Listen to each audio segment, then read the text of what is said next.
E se a chave para um relacionamento dar certo não estivesse na outra pessoa, mas dentro da gente? Oi, pessoal! Hoje a gente vai mergulhar no livro Só Depende de Mim, da Sarah Kuburik.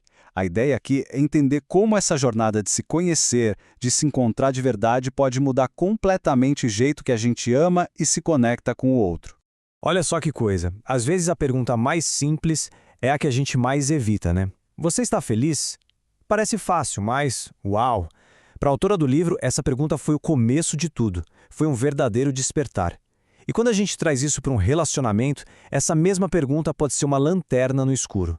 Ela mostra se o que a gente está vivendo é de verdade, uma parceria autêntica, ou se a gente só está empurrando com a barriga uma rotina que já perdeu sentido há muito tempo.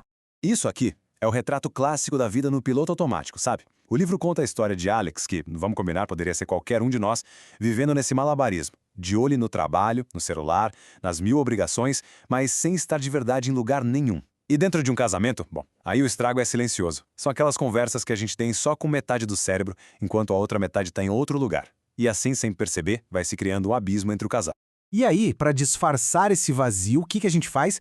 Cria uma vitrine. Uma vida perfeita nas redes sociais é a foto sorrindo, a legenda com declaração de amor, mas por trás das câmeras a realidade é outra. A intimidade vira um produto para ser consumido por terceiros.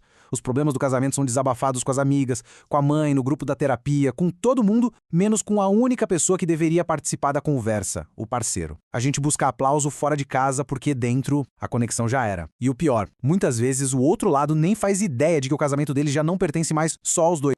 E como se sobrevive a essa desconexão toda? Fugindo. É simples assim. O celular vira um escudo, a maratona de séries vira desculpa perfeita para não ter que conversar. É exatamente o que a autora chama de viver numa sala em chamas. Pensa nisso, a casa está pegando fogo, o relacionamento está em crise, a fumaça está em todo lugar, mas em vez de gritar por socorro ou tentar apagar o incêndio, a pessoa só abre uma frestinha na janela, se acostuma com o ar tóxico e finge que está tudo normal. É assustador. Tá, então, o que tudo isso significa? Todos esses comportamentos, essas fugas, eles apontam para um problema central, que é o coração do livro, o que a autora define como a perda de si mesmo. Mas o que é isso, na prática, se perder de si mesmo? É viver como um ator na própria vida. É vestir o figurino da boa esposa, que está sempre sorrindo e nunca reclama de nada, ou do maridão, que tem que ser uma fortaleza e não pode mostrar fraqueza. É seguir um roteiro que foi escrito pela família, pela sociedade, por todo mundo, menos por você.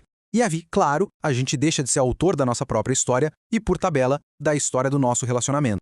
Certo, mas como é que a gente chega nesse ponto? Como essa desconexão acontece? O livro usa uma metáfora genial, tirada do cinema, para explicar um dos motivos principais, quando a gente simplesmente apaga quem a gente é para agradar o outro.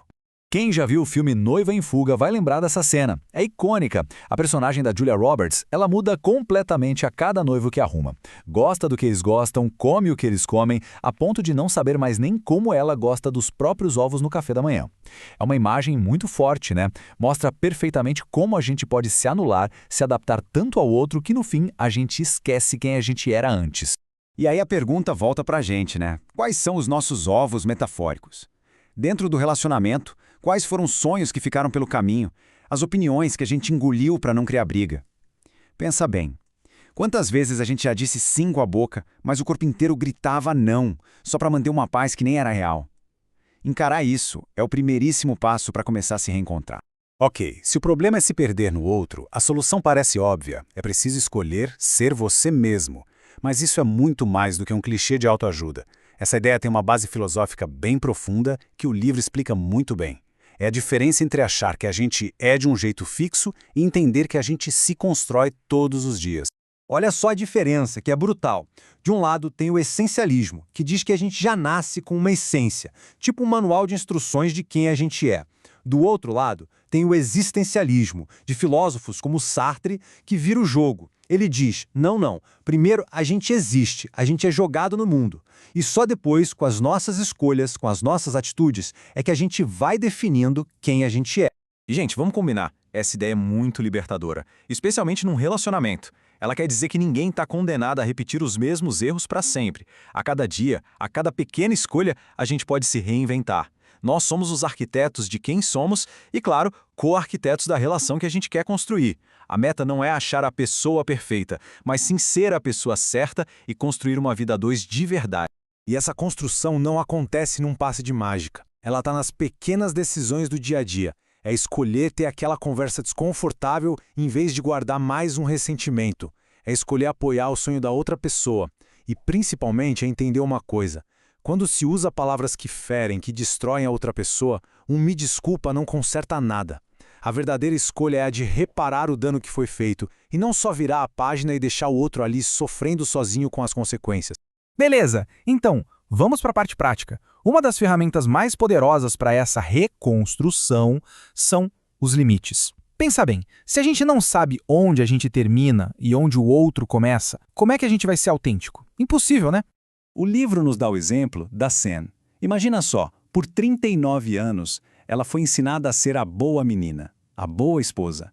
Na prática, isso significava colocar as necessidades de todo mundo, marido, filhos, casa, na frente das dela. Sempre. Ela se apagou de tal forma que quando o marido, numa tentativa de se conectar, perguntava: "Mas o que você quer?", ela não sabia responder. O silêncio dela não era birra, era um vazio, o resultado de uma vida inteira se colocando por último.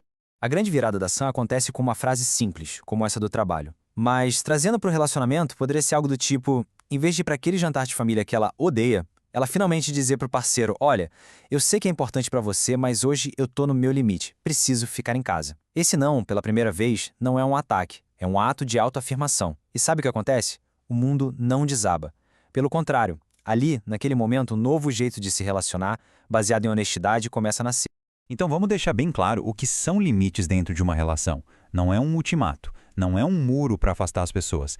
É, na verdade, um guia, uma forma de autocuidado. É ter a coragem de dizer: "Eu não aceito ser desrespeitado com palavras", ou "Eu preciso de um tempo só para mim hoje." E isso, gente, não é egoísmo. É ensinar o outro como te amar de um jeito saudável. É criar um espaço seguro para o relacionamento poder respirar e crescer.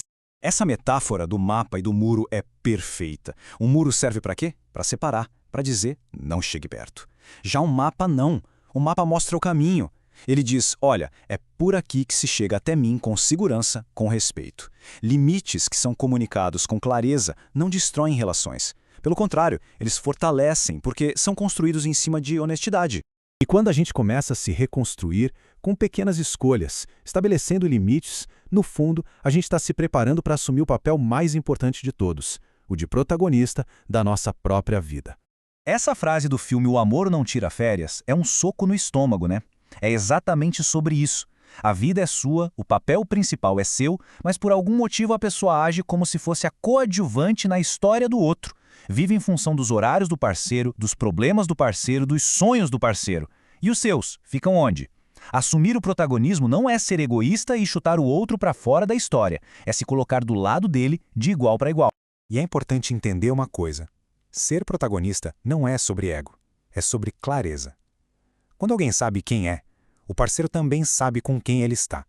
Chega daquela infantilidade de idealizar o outro, de esperar que ele adivinhe o que se passa na nossa cabeça.